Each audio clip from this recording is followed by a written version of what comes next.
मसीह यीशु में आप सबकी सलामती हो। मेरे बहनों भाइयों, आज एक बड़े अहम टॉपिक पे आज आपके साथ बात करना चाहता हूँ। बड़ा अहम मौजू है और समझे नाजुक सा भी मौजू है। इस पर बात करना ज़रूरी भी बहुत है, क्योंकि ये हमारे लिए बहुत ही ज़रूरी बात है, और वो है हमारा पहनावा, हमारा लिबास, कि हम क्या पहनते हैं और कलाम मुक़द्दस हमें उसके बारे में क्या सिखाता है कि हम किस तरह का लिबास पहने। क्योंकि हम कलाम में लिखा है कि तुम्हारा उठना बैठना चलना फिरना खुदावंद की मर्ज़ी के मुताबिक होना चाहिए। इसी तरह हमारा लिबास भी जो है वो हमें ये ज़ाहिर करता है कि हम कौन हैं, किसको मानने वाले हैं। खुदावंद के कलाम में लिखा है, पहला तीमुथियुस का ख़त उसका 2 बाब है और 9वीं आयत में लिखा है, बल्कि 8वीं आयत से पढ़ लेते हैं। लिखा है, बस मैं चाहता हूँ कि मर्द हर जगह बग़ैर गुस्सा और तकरार के पाक हाथों को उठा कर दुआ किया करें। ये मर्दों को खुदा का बंदा कह रहा है कि जी वो अपने हाथों को यानी पाक हाथों को उठा कर दुआ करें। 9वीं आयत में लिखा है, इसी तरह औरतें हयादार लिबास से शर्म और परहेज़गारी के साथ अपने आप को संवारें, ना कि बाल गूंदने और सोने और मोतियों और कीमती पोशाक से। खुदा का कलाम यहाँ पर वाज़े तौर पर बयान कर रहा है कि औरतें जो हैं यादार लिबास, यानी हमारी बहनों माँओं बेटियों का लिबास जो है, कलाम कह रहा है वो यादार होना चाहिए, ताकि हमारे लिबास की वजह से कोई हमारे ऊपर उंगली ना उठाए कि ये ईमानदार होते हुए किस तरह का इनका पहनावा है। और इससे पहले कि मैं कलाम खुदा में से और मज़ीद बातें आपके साथ करूँ, एक रेफरेंस और है, पहला पतरस 3 बाब और उसकी 30वीं आयत में लिखा है, और तुम्हारा सिंगार ज़ाहरी ना हो, यानी सर गूंदना और सोने के जेवर और तरह तरह के कपड़े पहनना, बल्कि तुम्हारी बातनी और पोशीदा इंसानियत हिलम और मजाज की गुर्बत की गैर फ़ानी आराइश से आरास्ता रहे, क्योंकि खुदा के नज़दीक इसकी बड़ी कदर है। यहाँ पर भी खुदा का बंदा पतरस भी ज़ेवरों कपड़े पहनने और सजने संवरने के तल्लुक़ से कह रहा है कि हमारा सजना संवरना, हमारा लिबास इस तरह हो कि खुदा के नज़दीक उसकी कदर हो, खुदा भी इसको कदर की निगाह से देखे। जब हम अपना जो लिबास पहनते हैं तो इस बात को जाने कि ईमानदार होते हुए हम कुछ रिप्रेजेंट कर रहे हैं, हम यीशु को रिप्रेजेंट कर रहे हैं।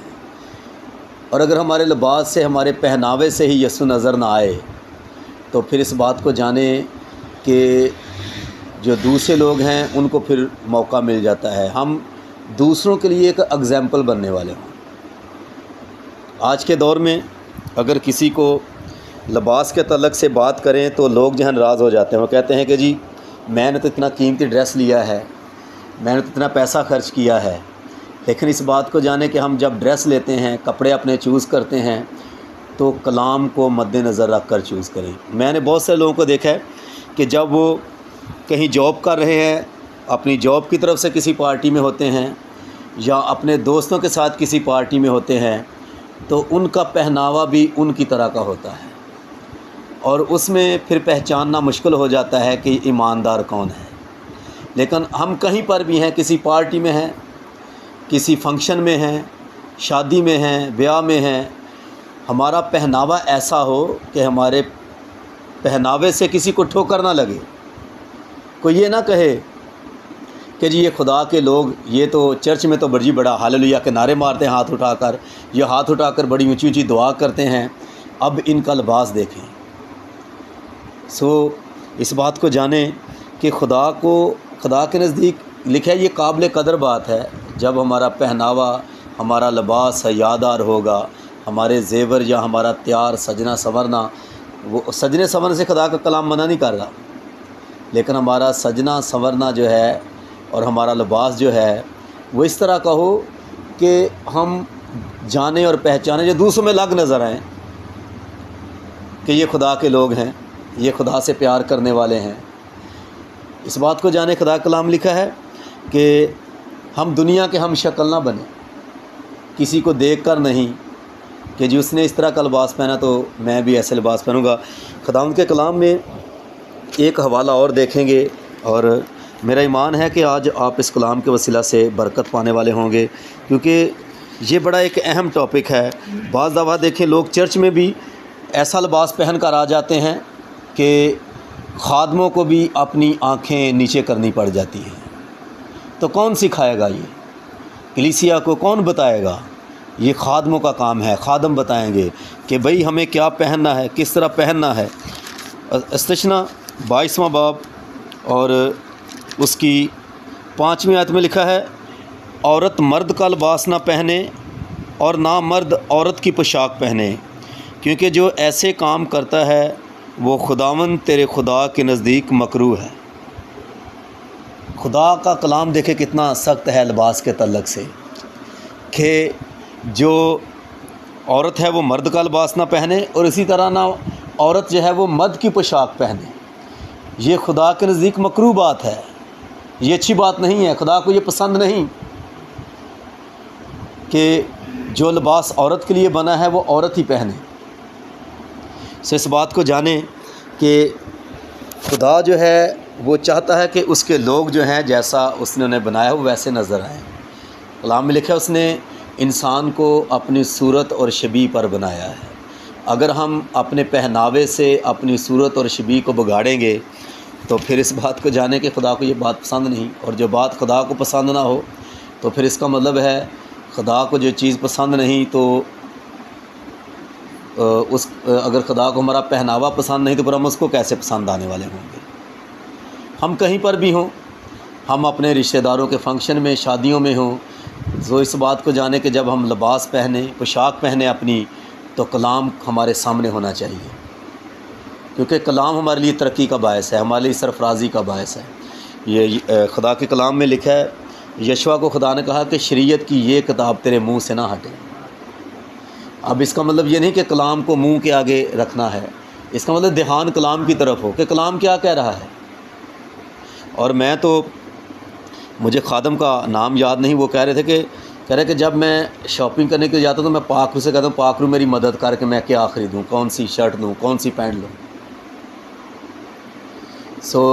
हमें इस बात का ख्याल रखना है, बल्कि मैं समझूँगा इस मामले में बड़ा सेंसिटिव होने की ज़रूरत है। अपने ख़ानदानों घरानों में अपनी बेटियों को, अपनी बहुओं को, अपनी बीवियों को, अपने भाइयों को, बहनों को प्रीच करने की ज़रूरत है, उनको बताने की ज़रूरत है कि भाई हम खुदा के लोग हैं। आप देखें गैर कौमों को देखें, उनकी जो बेटियां हैं उन्होंने किस तरह से अपने आप को कवर किया होता है जब वो बाहर निकलती हैं, उनको सलीका बताया गया है। और खुदा का कलाम भी हमें वाज़े तौर पर बयान करता है कि औरत जो है वो हयादार लिबास पहने, यानी उसके जिस्म का हिस्सा कोई नज़र ना आए। लिबास ऐसा ना हो कि लोगों को हम अट्रैक्ट करने वाले हों, लोग हमारी तरफ देखने वाले हों, बल्कि हमारे लिबास की वजह से खुदा यीशु मसीह ने कहा तुम्हारे कामों को देखकर लोग तुम्हारे आसमानी बाप की तारीफ़ करें। हमारे काम, हमारा पहनावा, हमारा उठना बैठना, चलना फिरना, हमारी बोल चाल वो इस तरह से हो कि लोग कहें कि जी ये खुदा के लोग हैं, ये मसीही हैं, ये ईमानदार हैं। तो इससे किसकी तारीफ़ होगी? आसमानी बाप की, हमारे बाप की तारीफ़ होगी, जिसके नाम से हम कहलाते हैं, जिसके ख़ानदान के साथ हम नामज़द हैं। सो इस बात को जानें कि स्पेशली मैं आपसे रिक्वेस्ट करूँगा कि जब हम चर्च जाते हैं तो हमारा लिबास जो है वो दूसरों के लिए ठोकर का बायस ना बने। नौजवानों को भी मैंने देखा बाज़ दफ़ा वो इस तरह का लिबास पहन के आ जाएंगे और पैंट ऐसी होगी, फ़ैशन ऐसा किया होगा, बाल इस तरह के बनाए होंगे कि वो लगते नहीं कि ये कोई ईमानदार है। सो हमें इस पर बड़ी तवज्जो करने की ज़रूरत है, संजीदा होकर सोचने की ज़रूरत है कि हमारे खुदा को क्या पसंद है। हमारी ज़िंदगियों से, हमारे बदनों से यस्सु नाम को जलाल मिलना चाहिए। आमीन। मेरा ईमान है कि आज के कलाम के वसीला से आप सब ने बरकत पाई होगी और आप इस बात को ज़रूर अपनी ज़िंदगी में रखने वाले होंगे कि खुदा के नाम की बदनामी ना हो, बल्कि हम अपने पहनावे से उसे जलाल देने वाले हों। आइए अपने सरों को झुकाएंगे और इस बात के लिए खुदावंद से कहें, खुदा हमें फ़ज़ल दे, हमें तौफ़ीक दे कि हम हमेशा तेरी मर्ज़ी को अपनी ज़िंदगी में पूरा करने वाले हों। तेरे कलाम, हमारा पहनावा, हमारा लिबास, हमारी पोशाक तेरे कलाम के मुताबिक हो। ताकि हम तो अपने बदनों से, अपने पहनावे से तुझे जलाल देने वाले हों। बाप यीशु के नाम से मैं तेरे लोगों को जिन्होंने तेरे ज़िंदगी कलाम को सुना है, इनके घरानों पर, इनकी ज़िंदगियों पर तेरे हाथ को मांग लेता हूँ और आप लोगों को फजल दे। ख़ासकर मैं तुझे दुआ मिन्नत करता हूँ, दरख्वास्त करता हूँ अपने नौजवान बेटे बेटियों के लिए कि उनका लिबास, उनकी पोशाक तेरे कलाम के मुताबिक हो, ताकि अखल उनका लिबास है यादार हो और सारा जलाल यीशु नाम को मिले। ताबेदारी का रूह दे, फरमाबरदारी का रूह दे, हर तरह से अपनी पनाह मिले। तेरा कलाम तेरे लोगों में 100 गुना फलदार साबित हो और इस कलाम पर अपने लोगों को कायम और दायम रहने का फजल दे। यीशु के नाम से मांगते हैं, आमीन।